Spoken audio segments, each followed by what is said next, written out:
అందరికీ నమస్కారం. కున్సత్ శ్రీనివాస్ ఛానల్ స్వాగతం. ఫస్ట్ టైం చూసినప్పుడు సబ్స్క్రైబ్ చేసుకొని బెల్ సింబల్ ప్రెస్ చేయండి. అలాగే మన ఛానల్లో 1500 పైగా వీడియోలు ఉన్నాయి. ఆ వీడియోలు మీకు చాలా ఉపయోగపడతాయి. భూమికి సంబంధించిన సర్వేల గురించి కానీ, భూ తగాదాల గురించి కానీ, పార్టిషన్స్ గురించి కానీ, ముందుకి ఇంజెక్షన్ సూట్స్ కానీ, అలాగే మార్టిగేజ్లు అంటే తనఖాల గురించి, ప్రామిసరీ నోట్ల గురించి, చెక్కుల గురించి చాలా వీడియోలు పెట్టాను. దాని మీద సుప్రీంకోర్టు ఇచ్చినటువంటి జడ్జిమెంట్స్ కూడా పెట్టాను. అవి మీకు చాలా ఉపయోగం.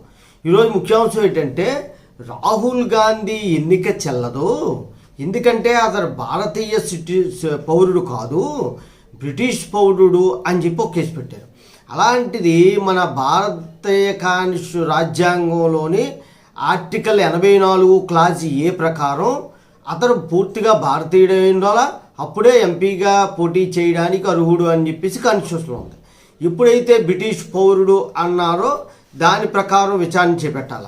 ఈ కేసుని కర్ణాటకకి చెందినటువంటి ఒక ఆయన విఘ్నేష్ శశిర్ అనేటువంటి ఆయన అశోక్ పాండే అనేటువంటి ఒక లాయర్ గారిని పెట్టుకొని అలహాబాద్ హైకోర్టులో రిట్ పిటిషన్ దాఖలు చేశారు. పిల్లోటేశారు.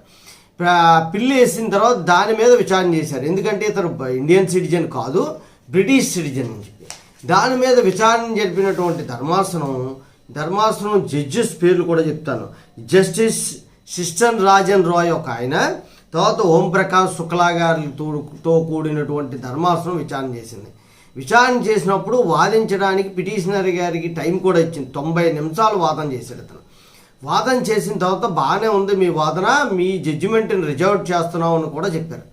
చెప్పిన తర్వాత కూడా ఆయన వాదించుకుంటూ తన వాదన వినిపించుకుంటూ వెళ్ళిపోతే ఈ సందర్భంగా కోర్టుకు కొద్దిగా చిరాకేసి ఆగ్రహం కూడా వ్యక్తం చేసింది. ఒకసారి జడ్జిమెంట్కి పోస్ట్ చేసిన తర్వాత ఆర్డర్స్ చెప్తాము అని చెప్పిన తర్వాత ఇలా కంటిన్యూగా వాదించడం కరెక్ట్ కాదని చెప్పి చివాట్లు కూడా పెట్టింది. అయితే ఇక్కడ విషయం ఏంటంటే, అతని మీద ఏం ఆధారాలు చూపించారు అంటే, బ్రిటిష్ కంపెనీకి చెందినటువంటి ఒక ఇన్కమ్ ట్యాక్స్ రిటర్న్లో బ్రిటిష్ సిటిజన్ అని చెప్పి రాసేడుతున్నాం. ఇతను చదువుకోవడము ఇవన్నీ కూడా BA కానీ, MA, MPhil ఇవన్నీ కూడా బ్రిటన్లోనే ట్రినిటీ కాలేజీలో చదువుకున్నట్టు. అతను ఎక్కువ కాలం భారతదేశంలో కంటే ఎక్కువ కాలం చదువుకున్న రోజులు కూడా బ్రిటిష్ దాంట్లో ఉన్నాడు. ఒక సందర్భంలో అక్కడ ఏదో కంపెనీ ఉంది వీళ్ళకి, దానికి సంబంధించిన రిటర్న్ సబ్మిట్ చేస్తూ బ్రిటిష్ సిటిజన్ అని చెప్పేసి సబ్మిట్ చేశాడు. దాన్ని బేస్ చేసుకొని వీళ్ళు ఏం చేశారంటే ఈ కేసు పెట్టడం జరిగింది. పెడితే ఈ హైకోర్టు ఆ పిటిషన్ ఏం చేసిందంటే డిస్మిస్ చేసింది. అతను బ్రిటిష్ సిటిజన్ అనడానికి సరైన ఆధారాలు లేవు, ఇండియన్ సిటిజన్ కాదు అనడానికి కూడా ఆధారాలు లేవు కాబట్టి పిటిషన్ డిస్మిస్ చేసింది. ఇక్కడ 2 పాయింట్లు. వీళ్ళు బ్రిటిష్లో అక్కడ కూడా కంపెనీలు ఉన్నాయి, ఇన్కమ్ ట్యాక్స్ రిటర్న్స్ ఫైల్ చేస్తున్నారు, అక్కడ బ్రిటిష్ సిటిజన్ అని మెన్షన్ చేసుకున్నారు. తర్వాత అక్కడే ఎక్కువ కాలం చదువుకున్నారు. వీళ్ళ తాలూకా తాత ముత్తాతలు నెహ్రూ గారు వాళ్ళ తర్వాత వాళ్ళ నాన్నమ్మ ఇందిరాగాంధీ గారు వాళ్ళ తల్లిదండ్రులు అందరూ కూడా బ్రిటన్లోనే వాళ్ళ ఆస్తులు కానీ వాళ్ళ తాలూకా కంపెనీలు కానీ అన్నీ అక్కడే పెట్టుకున్నారు. తరతరాల నుండి బ్రిటన్లోనే వీళ్ళ తాలూకా మొత్తం సిస్టమ్ అంతా కూడా ఈ ఫ్యామిలీకి సంబంధించినంతా అక్కడే ఉంది.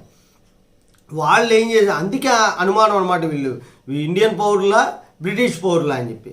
ఇది ఈరోజు బయటపడింది. అయితే పిటిషన్ డిస్మిస్ అయ్యి ఉండొచ్చు, కానీ మనకి ఆర్టికల్ 84 క్లాజ్ ఏదైతే ఇచ్చారో పూర్తిగా భారతీయుడు అని చెప్పి దాన్ని స్ట్రిక్ట్గా అమలు చేయాలి.